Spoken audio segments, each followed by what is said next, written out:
Capítulo 9. Norma jurídica. Sumário. 41. Conceito de norma jurídica. 42. Instituto jurídico. 43. Estrutura lógica da norma jurídica. 44.41. Conceito de norma jurídica. 42. Instituto jurídico. 43. Estrutura lógica da norma jurídica. Caracteres. 45. Classificação. 46. Vigência, efetividade, eficácia e legitimidade da norma jurídica. 41. Conceito de norma jurídica. Na teoria geral do direito, o estudo da norma jurídica é de fundamental importância, porque se refere ao elemento essencial do direito objetivo. Ao dispor sobre fatos e consagrar valores, as normas jurídicas são o ponto culminante do processo de elaboração do direito e a estação de partida operacional da dogmática jurídica, cuja função é sistematizar e descrever a ordem jurídica vigente. Conhecer o direito é conhecer as normas jurídicas em seu encadeamento lógico e sistemático. As normas ou regras jurídicas estão para o direito de um povo, assim como as células para um organismo vivo. Para promover a ordem social, o direito positivo deve ser prático, ou seja, revelar-se mediante normas orientadoras das condutas interindividuais. Não é suficiente, para se alcançar o equilíbrio na sociedade, que os homens estejam dispostos à prática da justiça. É necessário que se lhes indique a fórmula de justiça que satisfaça a sociedade em determinado momento histórico. A norma jurídica exerce justamente esse papel de ser o instrumento de definição da conduta exigida pelo Estado.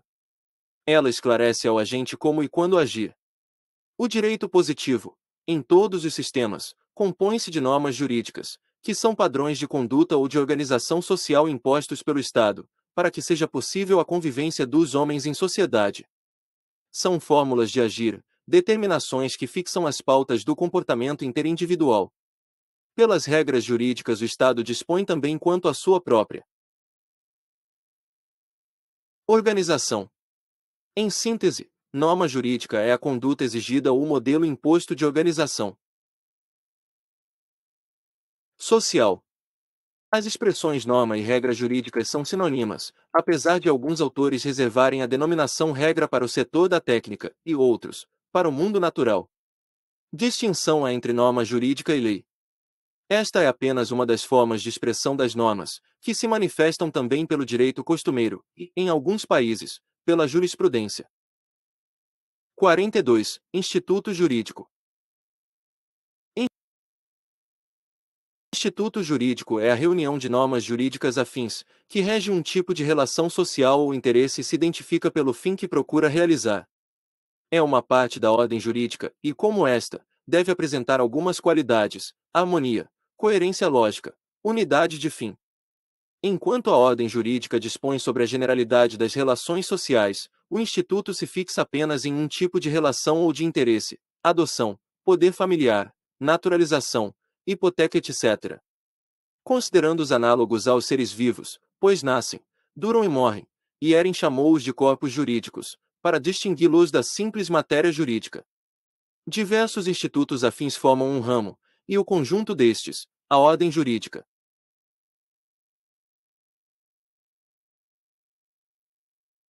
43. Estrutura lógica da norma jurídica.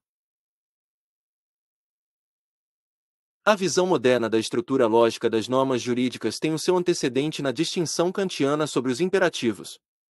Para o filósofo alemão, o imperativo categórico, próprio dos preceitos morais, obriga de maneira incondicional, pois a conduta é sempre necessária. Exemplo: deves honrar a teus pais. O imperativo hipotético, relativo às normas jurídicas, técnicas, políticas, impõe-se de acordo com as condições especificadas na própria norma, como meio para alcançar alguma outra coisa que se pretende. Exemplo: se um pai deseja emancipar o filho, deve assinar uma escritura pública. 43.1 Concepção de Kelsen. Segundo o autor da teoria pura do direito, a estrutura lógica da norma jurídica pode ser enunciada do modo seguinte: em determinadas circunstâncias, um determinado sujeito deve observar tal ou qual conduta. Se não a observa, outro sujeito, órgão do Estado, deve aplicar ao infrator uma sanção. 1. Da formulação kelseniana, infere-se que o esquema possui duas partes, que o autor denomina por norma secundária e norma primária. Com a inversão terminológica efetuada em sua obra Teoria Geral das Normas, publicada post-mortem, a primeira estabelece uma sanção para a hipótese de violação do dever jurídico. A primária define o dever jurídico em face de determinada situação de fato. Reduzindo a fórmula prática, temos a norma secundária, dado NP, deve ser S dada a não prestação, deve ser aplicada a sanção. Exemplo: o pai que não prestou assistência moral ou material ao filho menor deve ser submetido a uma penalidade. B. Norma primária, dado FT, deve ser P dado um fato temporal deve ser feita a prestação. Exemplo: o pai que possui filho menor, deve prestar-lhe assistência moral e material. Hans Kelsen distinguiu proposição normativa de norma jurídica. A primeira é um juízo hipotético o qual enuncia que, sob certas condições ou pressupostos fixados por esse ordenamento, devem intervir certas consequências pelo mesmo ordenamento determinadas. 2. Em outras palavras, a proposição jurídica é a linguagem que descreve a norma jurídica. Esta não foi considerada juízo lógico, conforme alguns autores apontam. 3. Mais um mandamento ou imperativo. As normas jurídicas, por seu lado, não são juízos, isto é, enunciados sobre um objeto dado ao conhecimento. Elas são antes, de acordo com o seu sentido, mandamentos e, como tais, comandos, imperativos. 4.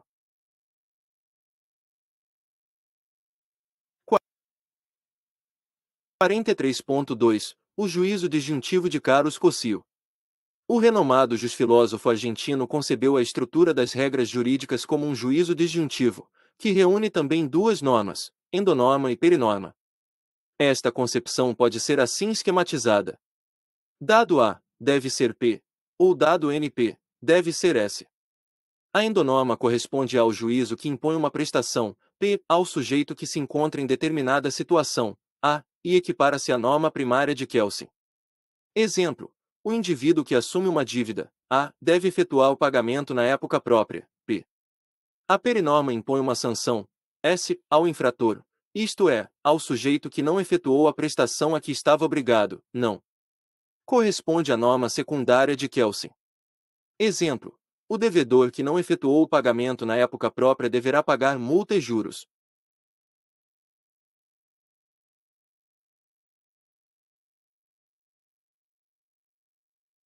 Carlos Cossio não concordou com o reduzido significado atribuído por Kelsen anteriormente à norma secundária, que prescrevia a conduta obrigatória, lícita.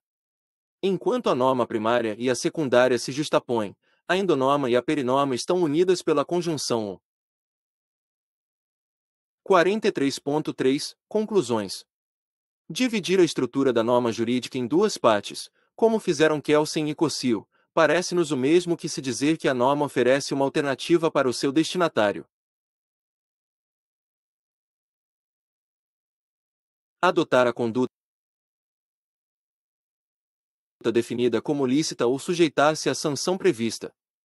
Se muitas vezes torna-se difícil, ou até mesmo impossível, impedir-se a violação de uma norma, isto não significa que a violação é facultada. A ordem jurídica possui, inclusive, dispositivos de proteção, que visam a impedir a violação de suas regras. Assim, a norma jurídica, considerada em sua forma genérica, apresenta uma estrutura una, na qual a sanção se integra. Como decorrência lógica, o esquema possui o seguinte enunciado: se A é, B deve ser, sob pena de S, em que A corresponde à situação de fato, B é a conduta exigida e S a sanção aplicável, na eventualidade do não cumprimento de B. Exemplo: quem é contribuinte do imposto de renda, A deve apresentar a sua declaração até determinada data, B, sob pena de incidir em multa, S.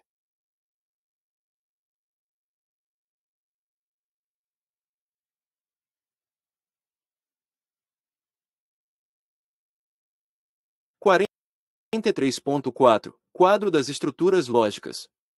Reduzindo a estrutura lógica das normas morais, jurídicas, técnicas e naturais esquemas, temos o seguinte quadro. Norma esquema interpretação. Moral deve ser A impõe-se por si própria, A. Jurídica se A é, B deve ser, sob pena de S. Sob determinada condição, a. Deve-se agir de acordo com o que for revisto, b. Sob pena de sofrer uma sanção, S.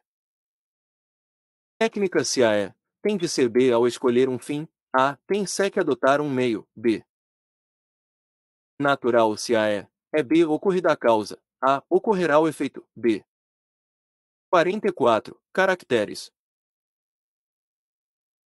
Se levarmos em conta, na pesquisa dos caracteres das normas jurídicas, todas as categorias de regras existentes, forçosamente chegaremos à mesma conclusão que Miguel Reale. O que efetivamente caracteriza uma norma jurídica, de qualquer espécie, é o fato de ser uma estrutura proposicional enunciativa de uma forma de organização ou de conduta, que deve ser seguida de maneira objetiva e obrigatória. 5. Isto porque há regras jurídicas de natureza tão peculiar, que escapariam a quase todos os critérios lógicos de enquadramento. O artigo 579 do Código Civil de 2002, ao definir o comodato como empréstimo gratuito de coisas não fungíveis, expressa, por exemplo, uma norma jurídica que não encerra, em si, nenhuma determinação.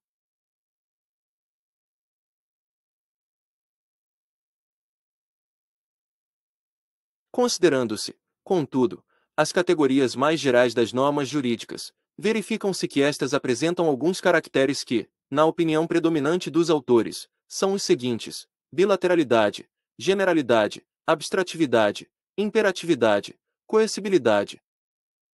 44.1 Bilateralidade. O direito existe sempre vinculando duas ou mais pessoas, atribuindo poder a uma parte e impondo dever à outra.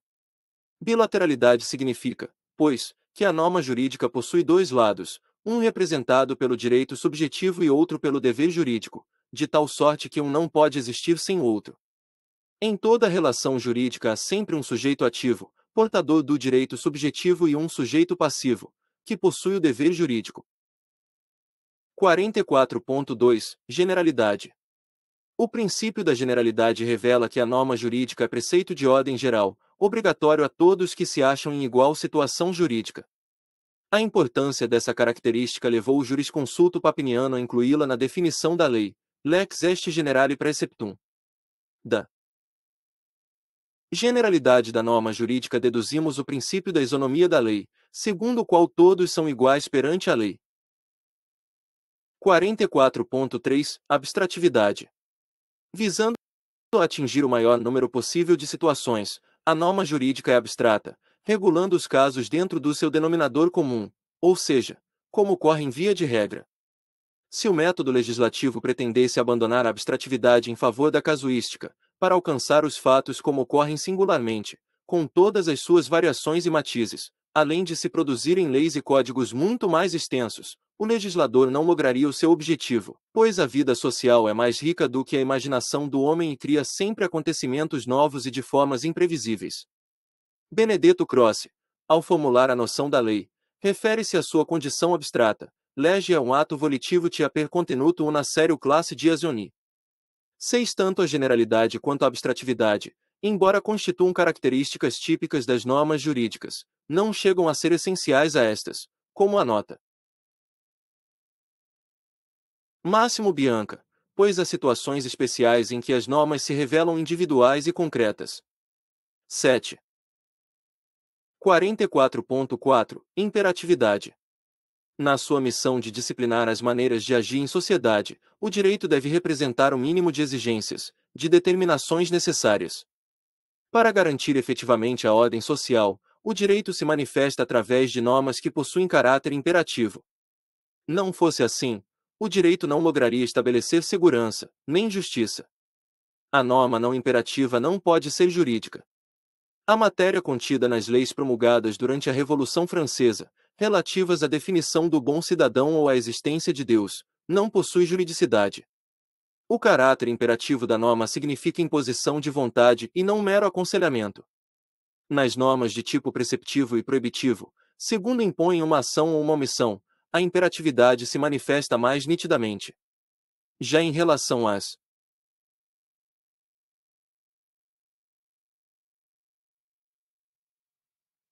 normas explicativas ou declarativas, conforme salienta Gropali, é menos fácil de se descobrir a imperatividade. 8. Nesses casos, esta característica existe na associação de duas normas, ou seja, na vinculação entre a norma secundária, explicativa ou declarativa, e a primária, objeto da explicação ou definição. 44.5. A coercibilidade e a questão da essência da norma jurídica. Coercibilidade quer dizer possibilidade de uso da coação. Esta possui dois elementos, psicológico e material. O primeiro exerce a intimidação, através das penalidades previstas para a hipótese de violação das normas jurídicas. O elemento material é a força propriamente, que é acionada quando o destinatário da regra não a cumpre espontaneamente. As noções de coação e de sanção não se confundem. A primeira é uma reserva de força a serviço do direito, enquanto a segunda é considerada, geralmente, medida punitiva para a hipótese de violação de normas. Quando o juiz determina a condução da testemunha manu militar ou ordena o leilão de bens do executado, ele aciona a força a serviço do direito. Quando condena o acusado a uma pena privativa de liberdade ou pecuniária, aplica a sanção legal. Alguns autores se referem, também, à chamada sanção premial, partindo do entendimento de que sanção é o estímulo à efetividade da norma. Denomina-se sanção premial o benefício conferido pelo ordenamento como incentivo ao cumprimento de determinada obrigação. É o que se passa, por exemplo, quando uma ação de despejo apresenta pedido de retomada para uso próprio. A lei, nesta hipótese, oferece um estímulo especial. Se o locatário concorda com o pedido, pode permanecer no imóvel durante 6 meses e se livrar do ônus do pagamento de custas judiciais e de honorários advocatícios, caso entregue o imóvel dentro desse prazo. 9.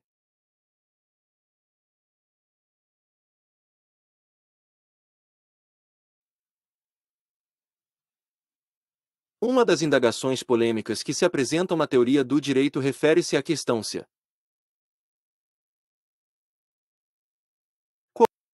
coação é ou não elemento essencial ao direito. A corrente que responde negativamente entende que a nota essencial é a atributividade, ou seja, o fato de o direito positivo conceder, ao sujeito ativo de uma relação jurídica, o poder de agir e de exigir do sujeito passivo o cumprimento da sua obrigação. Argumentam que a atributividade é característica exclusiva do direito, não presente em qualquer outra espécie normativa. Considerando que o normal, na vida do direito, é o acatamento espontâneo às normas jurídicas, não admitem que o elemento coação possa ser essencial ao fenômeno jurídico. Se a coação somente é acionada excepcionalmente, é um fator contingente, não necessário. Essencial é uma qualidade que não pode faltar a um objeto, sob pena de não existir como tal. Entre os muitos autores que defendem opinião contrária, destacamos Yeren e Max Weber. Para o primeiro, o direito sem a coação é um fogo que não queima, uma luz que não ilumina. Para o segundo, o decisivo no conceito do direito é a existência de um quadro coativo.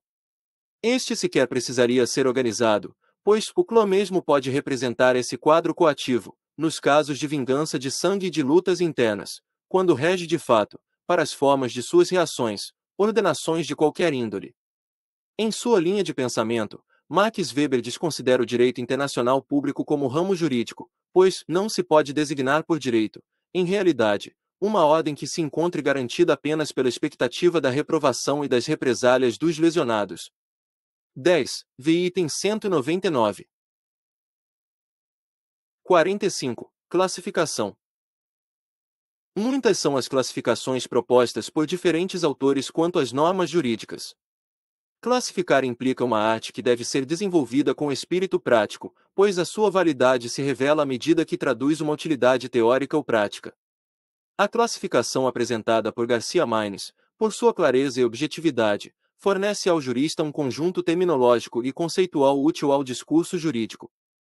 11. Os critérios de sua classificação são os seguintes. A. Quanto ao sistema a que pertencem.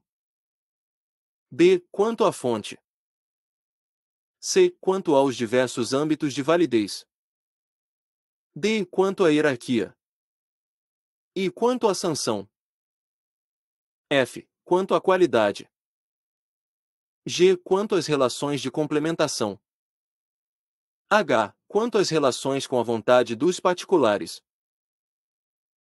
45.1 Classificação das normas jurídicas quanto ao sistema a que pertencem. Em relação ao presente critério, as regras jurídicas podem ser nacionais, estrangeiras e de direito uniforme. Chamam-se nacionais as normas que, obrigatórias no âmbito de um Estado, fazem parte do ordenamento jurídico deste. Em face do direito internacional privado, é possível que uma norma jurídica tenha aplicação além do território do Estado que a criou. Quando, em uma relação jurídica existente em um Estado, for aplicável a norma jurídica própria de outro Estado, ter-se-á configurada a norma jurídica estrangeira. Finalmente, quando dois ou mais Estados resolvem, mediante tratado, adotar internamente uma legislação padrão, tais normas recebem a denominação de direito uniforme. 45.2 Normas jurídicas quanto à fonte. De acordo com o sistema jurídico a que pertencem, as normas podem ser legislativas, consuetudinárias e jurisprudenciais. As normas jurídicas escritas, corporificadas nas leis, medidas provisórias, decretos, denominam-se legislativas. Enquanto as leis emanam do Poder Legislativo, as duas outras espécies são ditadas pelo Poder Executivo. Consuetudinárias são as normas não escritas, elaboradas espontaneamente pela sociedade. Para que uma prática social se caracterize costumeira, necessita ser reiterada, constante e uniforme, além de achar-se enraizada na consciência popular como regra obrigatória. Reunindo tais elementos, a prática é costume com valor jurídico. A importância do costume varia de acordo com os sistemas jurídicos, vê item 83. Chamam-se jurisprudenciais as normas criadas pelos tribunais. No sistema de tradição romano-germânica, ao qual se filia o direito brasileiro, a jurisprudência não deve ser considerada fonte formal do direito. No sistema do common law, adotado pela Inglaterra e Estados Unidos, os precedentes judiciais têm força normativa. 45.3 Classificação das normas jurídicas quanto aos diversos âmbitos de validez. Âmbito espacial de validez, gerais e locais. Gerais são as que se aplicam em todo o território nacional. Locais, as que se destinam apenas à parte do território do Estado. Na primeira hipótese, as normas serão sempre federais, enquanto na segunda poderão ser federais, estaduais ou municipais. Esta divisão corresponde ao direito geral e ao particular. Âmbito temporal de validez, de vigência por prazo indeterminado e de vigência por prazo determinado. Quando o tempo de vigência da norma jurídica não é prefixado, está de vigência por prazo indeterminado. Ocorre, com menos frequência, o surgimento de regras que vêm com o seu tempo de duração previamente fixado, hipótese em que são denominadas de vigência por prazo determinado. Âmbito material de validez, normas de direito público e de direito privado, v.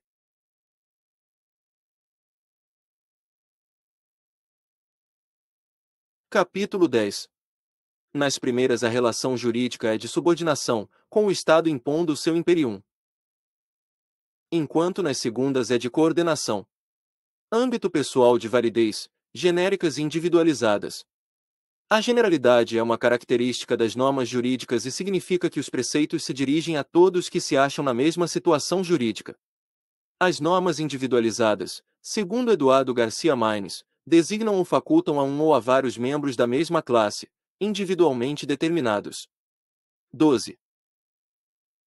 45.4 Classificação das normas jurídicas quanto à hierarquia. Sob este aspecto, dividem-se em constitucionais, complementares, ordinárias, regulamentares e individualizadas. As normas guardam entre si uma hierarquia, uma ordem de subordinação entre as diversas categorias. No primeiro plano alinham-se as normas constitucionais originais na Carta Magna ou decorrentes de emendas que condicionam a validade de todas as outras normas e têm o poder de revogá-las. Assim, qualquer norma jurídica de categoria diversa, anterior ou posterior à constitucional, não terá validade caso contrarie as disposições desta. Na ordem jurídica brasileira há normas que se localizam em leis complementares à Constituição e se situam, hierarquicamente, entre as constitucionais e as ordinárias. A aprovação das normas complementares se dá, conforme o artigo 69 da Lei Maior, por maioria absoluta. Em plano inferior estão as normas ordinárias, que se localizam nas leis, medidas provisórias, leis delegadas. Seguem-se as normas regulamentares, contidas nos decretos, e as individualizadas, denominação e espécie sugeridas por Merkel para a grande variedade dos negócios jurídicos, testamentos, sentenças judiciais, contratos etc. 45.5 Normas jurídicas quanto à sanção. Dividem-se, quanto à sanção, em leges perfectae, leges plus com perfectae, leges minus com perfectae, leges imperfectae. Disse que uma norma é perfeita do ponto de vista da sanção, quando prevê a nulidade do ato, na hipótese de sua violação. A norma é mais do que perfeita se, além de nulidade, estipular pena para os casos de violação. Menos do que perfeita é a norma que determina apenas penalidade, quando descumprida. Finalmente, a norma é imperfeita sob o aspecto da sanção, quando não considera nulo ou anulável o ato que a contraria, nem comina castigo aos infratores. Exemplos desta última espécie são as disposições constantes na Lei Complementar N. 95, de 26 de fevereiro de 1998, relativamente às técnicas de elaboração, redação e alteração das leis, como prevê o seu artigo 18. 45.6 Normas jurídicas quanto à qualidade. Sob o aspecto da qualidade, as normas podem ser positivas, ou permissivas, e negativas, ou proibitivas. De acordo com a classificação de Garcia-Marnes, positivas são as normas que permitem a ação ou omissão. Negativas, as que proíbem a ação ou omissão. 45.7 Quanto às relações de complementação. Classificam-se as normas jurídicas, quanto às relações de complementação, em primárias e secundárias. Denominam-se primárias as normas jurídicas cujo sentido é complementado por outras, que recebem o nome de secundárias. Estas são das seguintes espécies: a de iniciação, duração e extinção da vigência, b. declarativas ou explicativas, c. permissivas, d. interpretativas, e sancionadoras. 45.8 Classificação das normas jurídicas quanto à vontade das partes. Quanto a este aspecto, dividem-se em taxativas e dispositivas. As normas jurídicas taxativas ou cogentes, por resguardarem os interesses fundamentais da sociedade, obrigam independentemente da vontade das partes. As dispositivas, que dizem respeito apenas aos interesses dos particulares, admitem a não adoção de seus preceitos, desde que por vontade expressa das partes interessadas. Embora a amplitude da taxonomia das normas jurídicas elaborada por Garcia-Marnes, a doutrina assinala outros critérios de classificação e que se revelam úteis à compreensão do fenômeno jurídico, a seguir expostos. 45.9 Quanto à flexibilidade ou arbítrio do juiz, normas rígidas ou cerradas e elásticas ou abertas. 13 Na análise dos caracteres das normas jurídicas, vimos que, em geral, elas são abstratas, pois dispõem sobre os fatos de uma forma genérica, sem casuísmo, a fim de alcançarem uma série de situações assemelhadas. As normas, todavia, apresentam graus de abstratividade, pois do ponto de vista do sistema ora convém que sejam do tipo aberto, ora do tipo cerrado ou fechado. As da primeira espécie são elásticas, expressam conceitos vagos, amplos, como boa-fé objetiva, justa causa, quando caberá ao juiz decidir com equidade os casos concretos. Confere-se ao julgador certa margem de liberdade na definição da norma a ser aplicada. São tratadas pela doutrina também por cláusulas gerais. Uma das características do Código Civil de 2002 é a adoção de diversas normas de tipo aberto, que propiciam ao juiz uma contribuição pessoal na distribuição da justiça. O poder discricionário do juiz.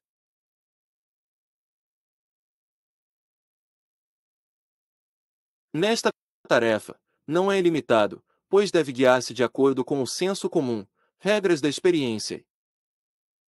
A orientação jurisprudencial. As de tipo fechado ou cerrado, ao contrário, não deixam margem à discricionariedade do juiz. Ainda convencido de que o jovem de 17 anos possui discernimento e experiência, não pode considerá-lo imputável criminalmente, pois a norma que estabelece a responsabilidade criminal aos 18 anos é de tipo fechado. 14 Se tais normas, de um lado, favorecem a efetividade do valor segurança jurídica, de outro, podem comprometer a justiça, pois nem sempre a plena adequação da fórmula do legislador à exigência do caso concreto. Impende, nesta oportunidade, uma distinção entre cláusulas abertas e conceitos jurídicos indeterminados. Ambos contêm uma certa vaguidade. Enquanto nos conceitos jurídicos indeterminados a vaguidade está apenas na hipótese, nas cláusulas abertas a imprecisão está na hipótese e na disposição.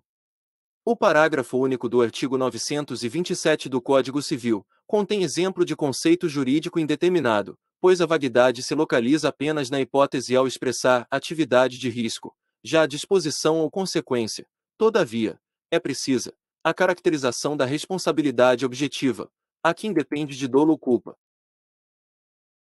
A norma que atribui função social do contrato constitui cláusula aberta, pois deixa ao arbítrio do juiz a caracterização da hipótese no caso concreto e não define a disposição ou consequência, que pode ser nulidade ou indenização.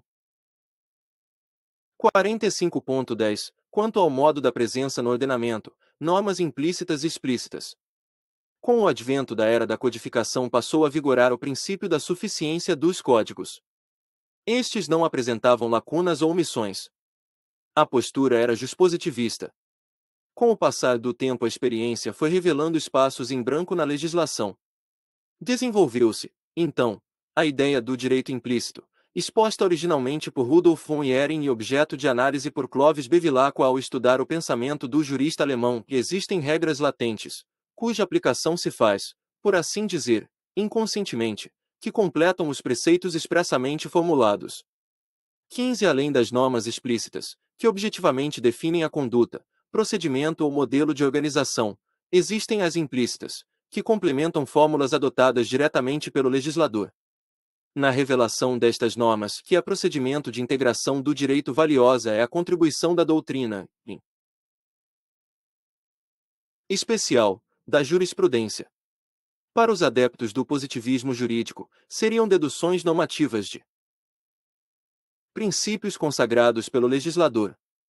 Para os justnaturalistas, tais normas seriam irradiações da ordem natural das coisas, especialmente da natureza humana.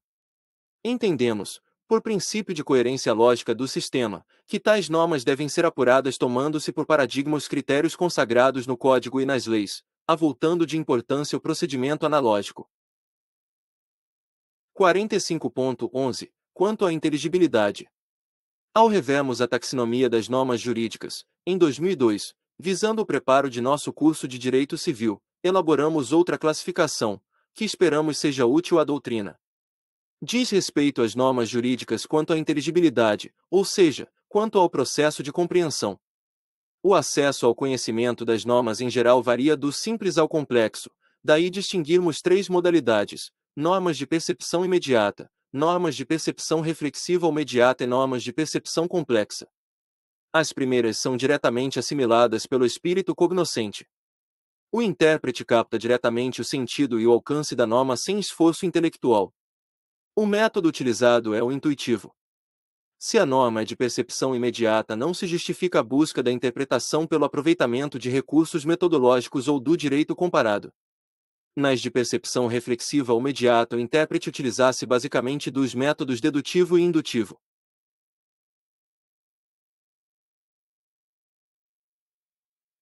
Finalmente, na interpretação das normas de percepção complexa, ao alcance apenas da classe dos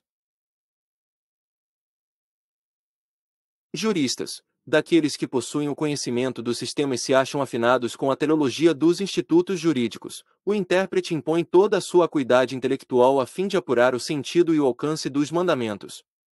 Pesquisa, às vezes, os princípios gerais de direito, os elementos históricos e os da lógica externa, a qual se revela nos usos e na organização social, podendo recorrer à índole do sistema e ao direito comparado. A simples leitura do texto ou o apoio nos métodos exclusivamente lógicos se mostram impotentes para a definição da mens legis, daí o exegeta partir para os recursos intelectuais mais complexos e não rotineiros. 46. Vigência, efetividade, eficácia e legitimidade da norma jurídica.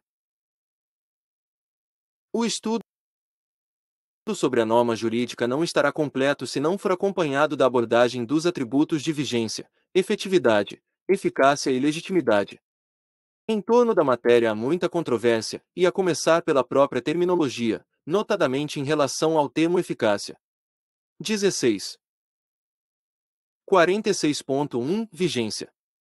Para que a norma disciplinadora do convívio social ingresse no mundo jurídico e nele produza efeitos, indispensável é que apresente validade formal, isto é, que possua vigência. Esta significa que a norma social preenche os requisitos técnico-formais e imperativamente se impõe aos destinatários. A sua condição não se resume a vacatio legis, ou seja, ao decurso de tempo após a publicação, em se tratando de jus scriptum. Assim, não basta a existência da norma emanada de um poder, pois é necessário que satisfaça determinados pressupostos extrínsecos de validez. Se o processo de formação da lei foi irregular, não tendo havido, por exemplo, tramitação perante o Senado Federal, as normas reguladoras não obterão vigência. Vê item 135.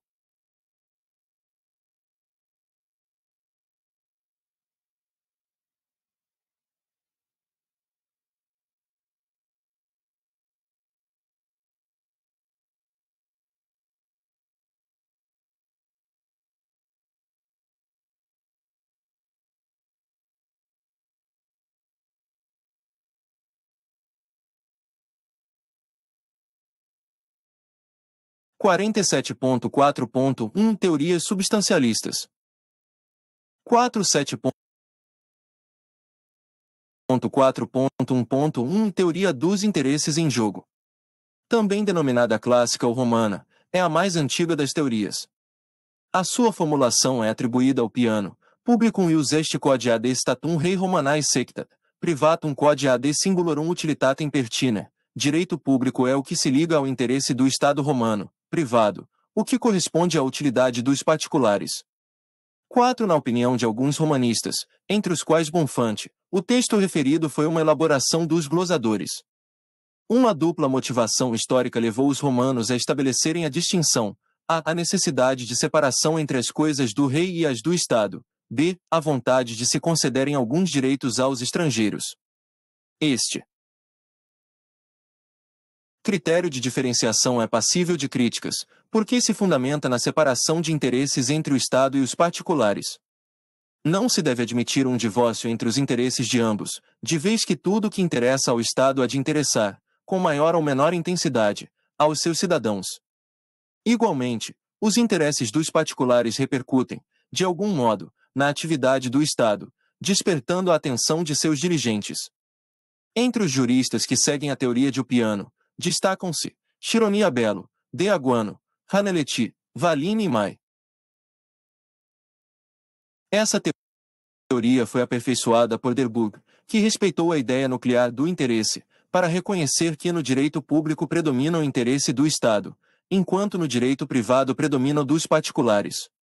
Matos Peixoto, entre nós, adotou esta linha de pensamento. 5. 47.4.1.2 Teoria do fim. Com base na finalidade das normas jurídicas, Savigny e Stahl pretenderam estabelecer a linha divisória entre as duas grandes áreas do direito positivo. Segundo esta concepção, quando o direito tem o Estado como fim e os indivíduos ocupam lugar secundário, caracteriza-se o direito público. Se, ao contrário, as normas jurídicas têm por fim o indivíduo, e o Estado figura apenas como meio, o direito será privado. Este critério não satisfaz, porque, na hipótese, por exemplo, em que o Estado vier a adquirir um bem imóvel segundo o Código Civil, as normas reguladoras serão de direito privado, enquanto, aplicado o critério da teoria teleológica de Savigny e Stahl, as normas serão classificadas como de direito público. 47.4.2 Teorias formalistas. 47.4.2.1 Teoria do titular da ação. Desenvolvida pelo jurista Thom, esta concepção toma por referência a tutela jurídica, para a hipótese de violação das normas. Se a iniciativa da ação compete aos órgãos do Estado, o direito é público; ao contrário, se a movimentação judicial for da competência dos particulares, o direito é privado. Verifica-se que essa teoria não se ocupa diretamente das normas a serem classificadas e se revela falha, de vez que há normas de direito público que, violadas, impõem uma espera aos órgãos judiciais, que ficam na dependência da iniciativa privada. Como anota Ruggiero, não é a natureza da ação o que determina o caráter da norma, O inverso é que é verdadeiro. 6. 47.4.2.2 Teoria das normas distributivas e adaptativas. Baseando-se em Zitovich, o jurista Corcolo concebeu a distinção, partindo da premissa de que o direito é uma faculdade de se servir de algum bem. A utilização dos objetos se faz por distribuição ou por adaptação. Os bens que não podem ser distribuídos, por exemplo, um rio navegável, impõem o seu aproveitamento mediante processos adaptativos.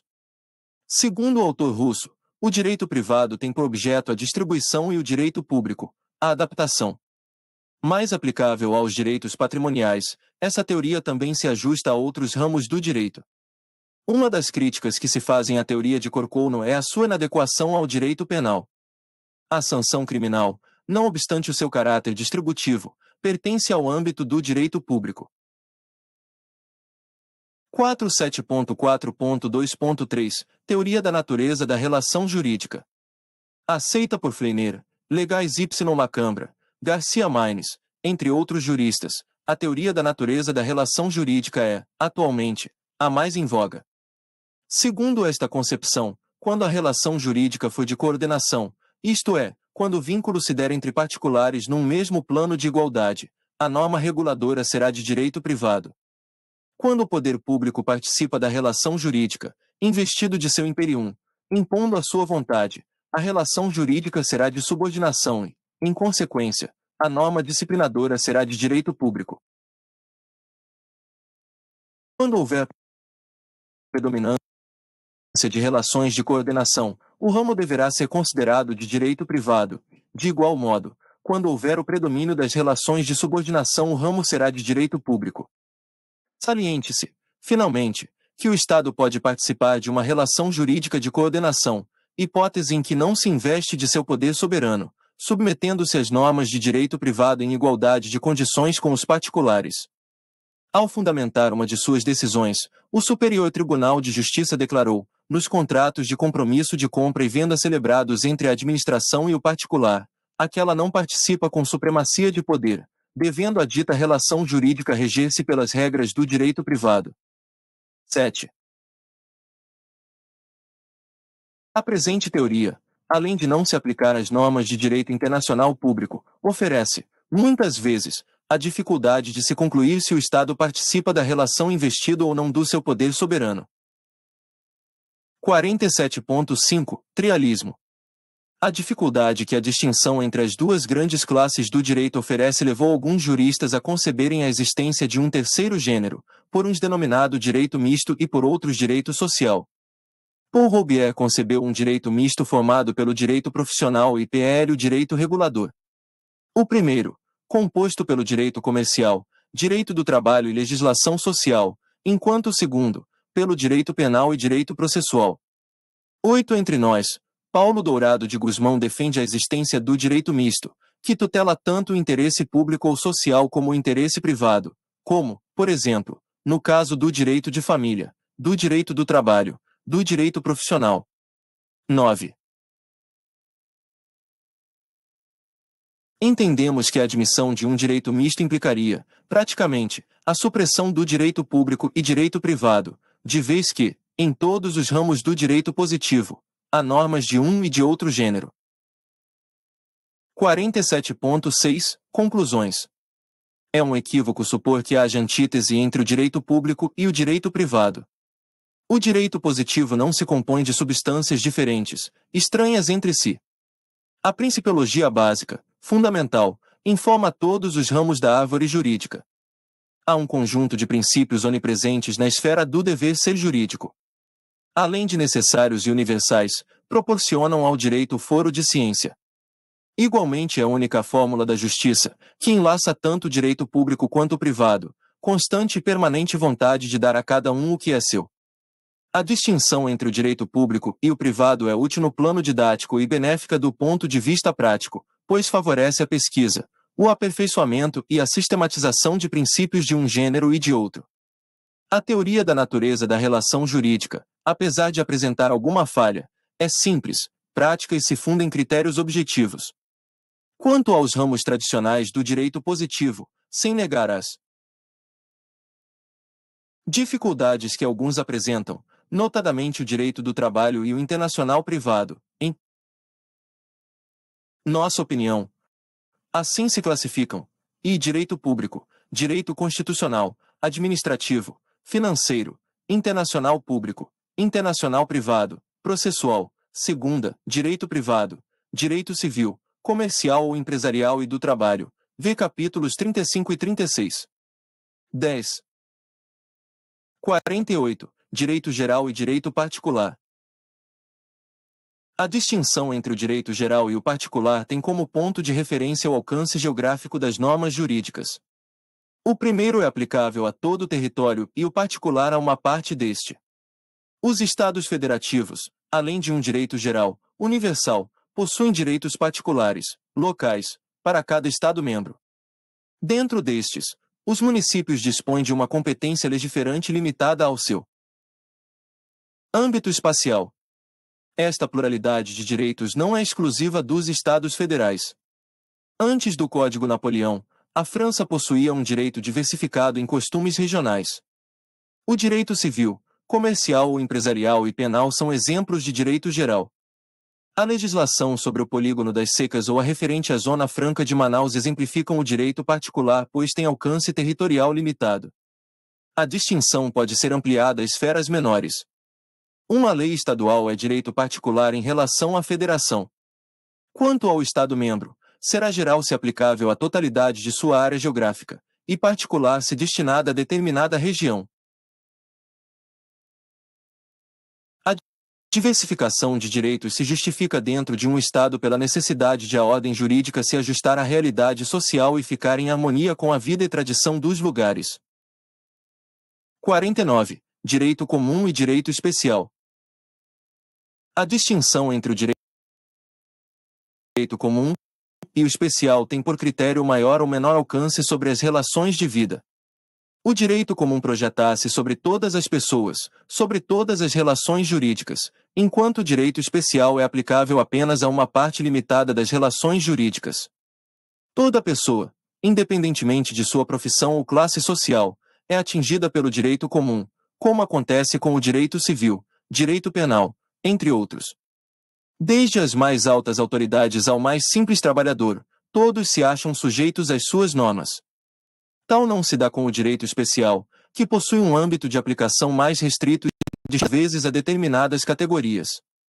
Não é, obrigatoriamente, um direito de classe, mas direito especializado, que não atinge a todos indiscriminadamente, como o direito à propriedade literária e industrial. Via de regra, o direito especial nasce e se destaca do direito comum, conforme ocorreu com o direito comercial e o direito do trabalho, que hoje são ramos autônomos. Ambos se emanciparam do direito civil, pela necessidade de se submeterem a princípios próprios e possuírem índole mais dinâmica. De um direito especial podem destacar-se novos ramos, como ocorre atualmente com o direito marítimo, direito aeronáutico, que reivindicam independência do direito comercial. 50. Direito regular e direito singular.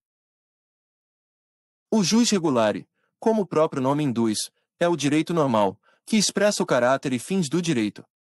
Forma um conjunto de normas que se baseia nos princípios científicos do direito e segue, harmonicamente, as linhas do sistema jurídico a que pertence. É o direito criado em situações normais, em que o legislador procura, com base na ciência e na realidade social, estabelecer uma ordem justa. O direito regular é a regra geral, e o jus singulare, a exceção.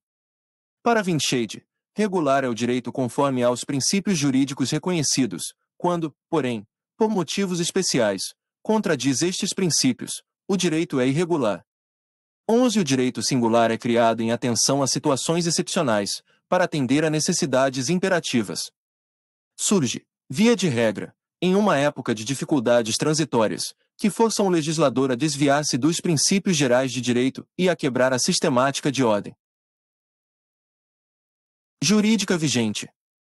O jurisconsulto Paulo definiu, jus singulare est quod contra tenorem rationis propter. Aliquam utilitatem auctoritate constituinte cum introduto est, direito singular é o que foi introduzido, contra o teor da razão, por alguma utilidade, pela autoridade dos que o constituíram. 12. O conjunto de atos e de leis, emanado em um período pós-revolucionário, normalmente constitui direito singular. Pode ocorrer o fenômeno do direito singular se transformar em regular, desde que o ordenamento jurídico sofra reformulações e se adapte a ele. Em nosso país, tal fato ocorreu quando alguns atos ditados pelo movimento de 1964 foram incorporados à Constituição Federal de 1967. É critério assente na doutrina a não aplicação do direito singular por analogia. Na opinião de Roberto de Ruggiero, a interpretação do direito singular não deve ser especial, mas comum ao direito regular e admitir, inclusive, a chamada interpretação extensiva. 51. Privilégio. Uma das características da norma jurídica é a generalidade, isto é, as normas se dirigem a todos que se encontram em igual situação jurídica. O privilégio jurídico é uma exceção à regra.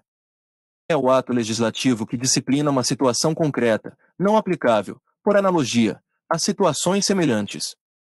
Na palavra de José Puy Brutal, privilégio, são disposições que se dictem atenção a uma relação concreta y determinada, por lo que solo pueden valer para ela. 13 há privilégios que se impõem como fórmula de justiça prática, como a concessão de pensão vitalícia a um vulto importante da história, aos que são ditados pela necessidade de organização, a lei que determina a criação de uma universidade em determinada região, a outros, porém, que configuram dádivas de proteção injustificada e que ao senso de justiça repugnam. Neste sentido, foram condenados pela lei das 12 tábuas dos Romanos.